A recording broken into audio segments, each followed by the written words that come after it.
For millions of years, nature sculpted a masterpiece in the heart of California's Sierra Nevada mountains. Yosemite National Park is a name synonymous with breathtaking granite cliffs, giant sequoias, and cascading waterfalls. California Live contributor Blanche Shaheen shares the story of how this iconic landscape extends far beyond its geological formation.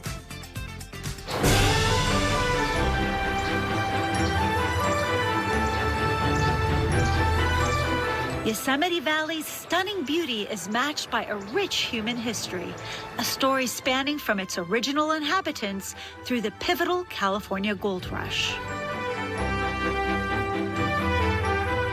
We took a trip to the Mariposa Museum and History Center and learned the Ahwahneechee people were the first to call Yosemite Valley home and how the discovery of gold changed everything.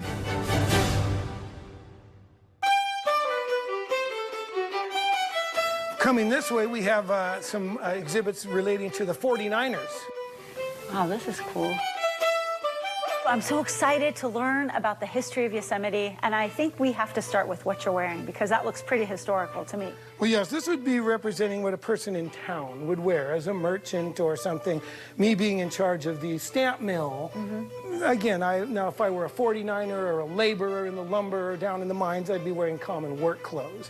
But this is more, I get paid enough to have some nice clothes. Well, let's talk about the history of Yosemite. How was it even discovered? Exactly? Well, Yosemite was entirely discovered because of the gold rush. And as people moved up to find gold, there was no gold in Yosemite. And as they ran out of gold in the Merced River, they stopped going up. But there was fear of Indian attacks. A few Indians did attack some of the trading posts, so they had to have a whole military battalion go and rout the Indians. So at that point, people went into Yosemite Valley, and the Ahwahneechee Indians were eventually pretty much captured and dispersed. But the Miwok, the Southern Sierra Miwok Indians, were the ones that lived here in the foothills of the Sierra. Mariposa Battalion's 1851 arrival, initially to address perceived threats, unexpectedly brought the first widespread accounts of Yosemite's breathtaking scenery to the outside world. In Yosemite, of course, the great history, most people, the early tourists, just went there to see the beauty and the grandeur, and they had to come on horseback. Oh, but wow. Then later, because Mariposa was a big gold mining town, that was a big supply center. It wasn't, though, until much later that they had a road all the way into Yosemite up through along the Merced River. So now this is a major entry, and we love it that people have to come through our historic museum on their way to Yosemite. While gold was not discovered in Yosemite Valley, nearby Mariposa foothills proved to be rich with it and shaped the region's destiny.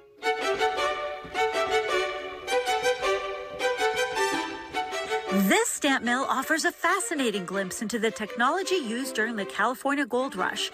It's designed to crush hard rock to extract minerals like gold.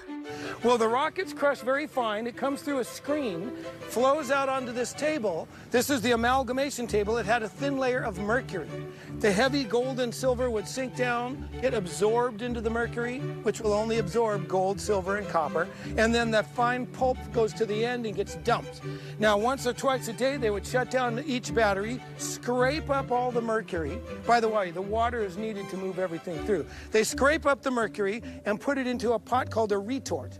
They heat that up, boil off the mercury, which they would save because it was tremendously expensive. And then out of the retort comes little gold sponges. Those would be melted into bars and sampled and sent back to the owners of these big mines. The increasing influx of visitors drawn by the beauty first witnessed by those who came during the Gold Rush era highlighted the need for preservation. Later on, the railroad brought people in, and then once the automobile was invented, that was the way to come.